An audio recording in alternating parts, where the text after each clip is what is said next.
Hello, thanks for tuning in. Today I'm talking about Tad Williams' City of Golden Shadow, Volume 1 of Otherland. This is the first book I've read by Williams, and it was a doozy in the best way possible. So this is my first time reading a Williams book who comes as a recommended author, and this book I saw on a Reddit thread talking about future books to read and reading some of the plot details and trying not to spoil it myself. I jumped in the first volume, and it was the perfect slow burn VR MMO mystery novel, and I loved it. That said, I will be talking about spoilers, so if you really don't want to know spoilers about the first book, click away now. But I can't help, and I want to talk to somebody about the book, so YouTube, here you are. So the first book of the Otherland series, City of Golden Shadow, it's a really slow burn book. It was a bit daunting seeing the audiobook at so many hours and coming off long series like Wheel of Time, which was pretty darn long. I was a bit apprehensive going into this, knowing that this was also a 4-volume series and equally a slow burn. But to the author's credit, the reason it takes so long is that you really get to know the characters. So this is not action, plot. It's a slow burn character development. And I've heard the first book, this book, City of Golden Shadow, referred to that way, that this is just the setup for the rest of the series. So I've only read this first book, and I'm excited to see where the rest of the series goes because it ends on a cliffhanger. It does wrap up nicely, at least the initial plot points, but by the end of the novel, we just get a glimpse of what is the heck is going on here. So that being said, I really enjoyed it. To talk later, it's going to be a 5 out of 5 for me. I love the character development, I love the plot, and I love the whole setting.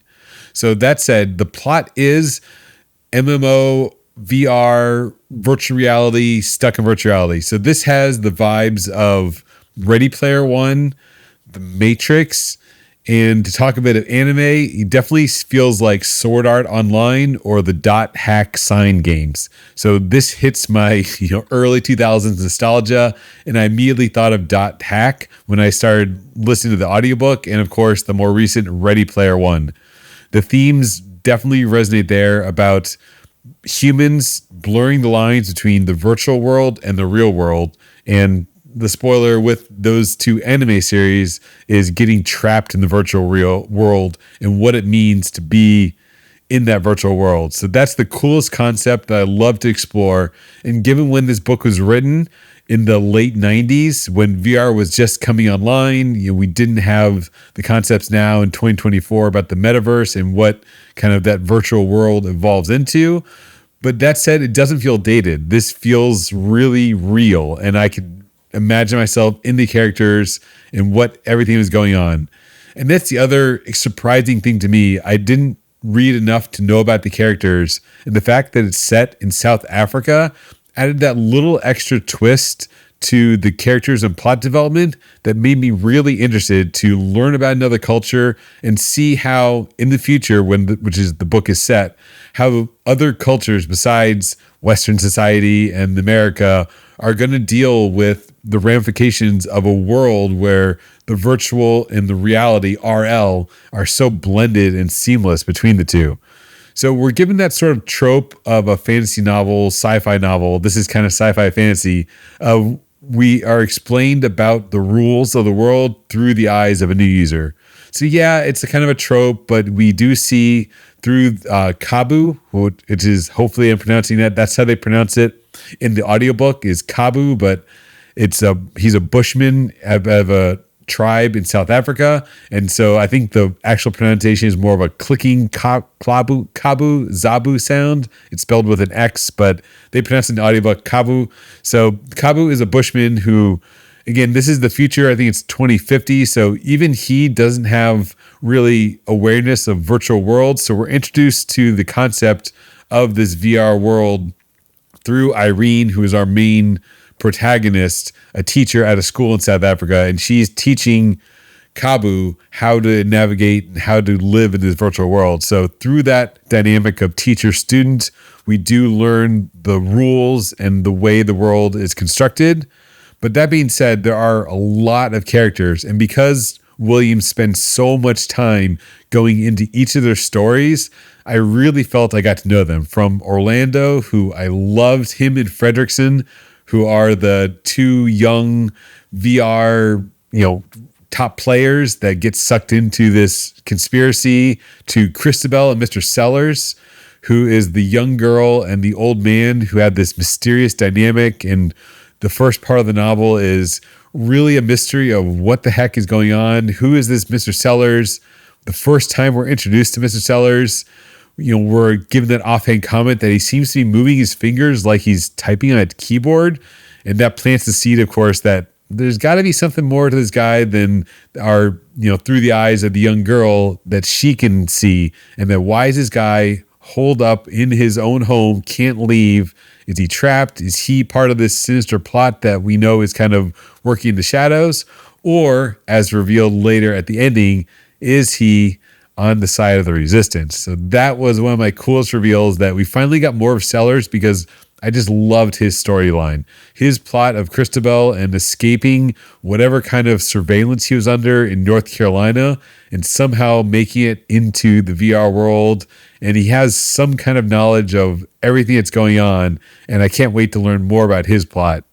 And then the other character that you have to talk about is Paul Jones, the main character, Jonas, the main character from the very first prologue. So the book starts off with Paul's character in World War I. And when I first started listening to this novel, I was like, what the heck is going on? The writing is great. Not that the writing is not bad. It's very vivid. But I knew this was about VR, so I kind of had that inclination in my back of my mind that he's got to be in a simulation, and he's maybe on kind of like a Star Trek bridge where he's, in the simulation and experiencing this. And then we're, dropped in this more mystery of who Paul is, and we keep seeing glimpses of Paul throughout the storyline. So that was the other thing that's good or bad, depending on how you like your novels, is that the novel switches from POV to POV. That first word, we learn a little about what Irene and Cabo are doing in South Africa, and then it'll shift to Sellers and Christabel, or what they're doing at the base in North Carolina. And then we're given the flashes of the fantastical voyage that Paul's going on, where he's exploring and lost in what apparently, now that we know toward the end, is the VR world, that he's in Otherland, he's in the VR world and seemingly trapped. So seeing all these characters, and then the fourth main POV that we get is Orlando and Fredrickson, who again I also loved. I think I loved all the characters. Through the character development is great, but Orlando, who's again the twist at the end is that they're kids, but Orlando has a debilitating disease, and that's why he's kind of so powerful, quote unquote, on the net, that even though his physical body is kind of really frail, he's able to live a life without expectations. And that's even counterpoint with his other companion, Fredrickson, who the big twist is that it's a guy, when they're together, it's Orlando's best friend in the VR world, who of course happens to be a female who just likes to play a character as a male to escape reality in this net world and be a net, I love the terminology, a net boy or a net girl, and live in that world and explore other parts of their personality. Even though Orlando asks, straight out, are you gay? Are you trans? No, she just likes being a man and likes being perceived for who she is. And which is what Orlando also echoes, that he's taken for what he thinks, not what he looks like with his, terminal disease. So a lot of cool concepts. And that's one of the main concepts throughout the book is, sense of self and allowing to be someone else on the net. When you're plugged in, you're not, there is like kind of a classism, and we're kind of given that with the RL world in South Africa, and then contrasted with what the Americans are doing. But so there is even classism in this world on the net. But there's also, Williams explores that possibility of you can be whatever you want to be, that there's kind of a good and bad side to virtual reality and living in this virtual world, that it strips away our physical limitations and physical conceptualizations of others. Race, gender are fluid on the net. You can be whoever you want to be, for good or bad. You can deceive others, or you can be your truest, authentic self. So I loved exploring that concept. And again, this is late 90s, so he's kind of exploring these very modern concepts, and it still feels so relevant and so real, even reading this in 2024. It doesn't feel dated. The technology, how they go into the net feels super cool, straight out of a sci-fi movie, novel. You can imagine kind of the Matrix was maybe probably inspired by this, where Rini and Kabu go into this gel sim pod thing in order to link up with the nets. It's clearly inspired later works of fiction. And then of course Ready Player One also immediately thought about, because it talks about the haptic feedback and being able to feel the environments. And the novel also plays with the idea of senses and living your life in the real world versus living your life on the net and blurring the lines between the two. So really cool ideas. And then next time you talk about the plot. So the plot was also super interesting. It was definitely a slow burn because we're given all these storylines, and the first 20 hours of the audiobook are just exploring little pieces here and there. And it was not until probably the 50-60% mark of the book, when I was very committed to this, that we started to see what is going on behind the scenes. So nothing really moves forward until way later in the book. So this is a book you are going to read if you really want to just take your time and not worry about things happening, because it is that really hard character development and slow burn of developing the characters and delving into their stories. Again, as I mentioned earlier, the plus side of that being that I really cared for them after the end of this novel, and I felt for every single main character. It was really well done. And then the reveal that there is this cabal, that they seem to be these military guys, and there's some kind of Egyptian deity system that I think are controlling things. The Grail Brotherhood. It's so well done. It leaves such a mystery. So that sets up the end of the novel, and this was typical of these long-range series, that while the plot points did converge at about the 80% mark, we finally, all the storylines came together and they met in Otherland. They're in this virtual world in the Golden City, and we meet the God King in this South American kingdom, which was so cool. And he sets up, he being the author, Williams, he sets up the rest of the series. And I can kind of see where it's going now, that they're in this world and then they're on the river. The novel ends with them leaving the first kingdom and heading to the next destination via the river. So I try not to spoil myself, reading reviews of the rest of the series, but that they're going to travel to other parts of Otherland and kind of explore the mystery and unravel everything that's happening.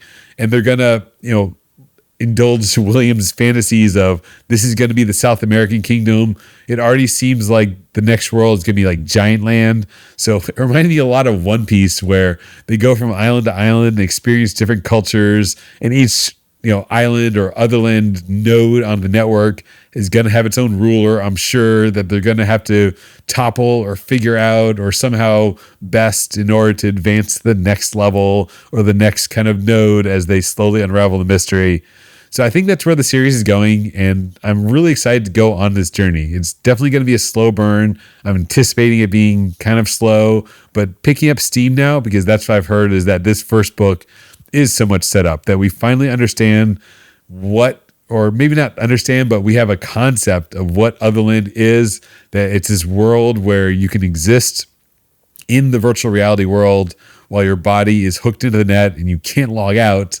But while you're in this world, you have your own consciousness. It's like a second life.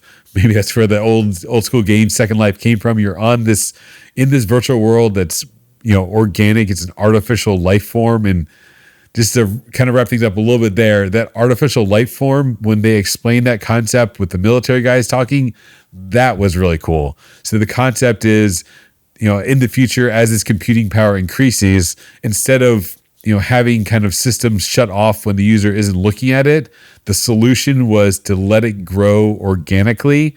And then so these Otherland, realms are seeded, and then the controllers can, tweak the conditions a bit to kind of grow them in the world in the way that they want to. So as we saw in the South American kingdom, they kind of shaped history a little bit and was able to grow into the God King kingdom.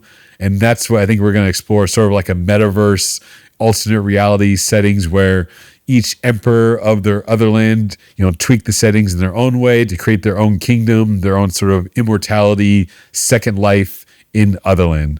So that was a lot of my thoughts and my review of Tad Williams' Otherland. As you could probably guess, there's just so much to talk about. There's so much that happened, but also didn't really happen, that we resolved a lot of the plot points, and there's chase scenes, and there's a lot of action at the end where things are happening in the real world that seem to have consequences in the virtual world. And we'll wrap up some of the plot points, but where it's really wide open to where they're going next and where the group that's finally together are voyaging next on this journey. So all in all, Tad Williams' Otherland, Volume 1, City of Golden Shadow. Easy 5 out of 5 if you want that slow burn.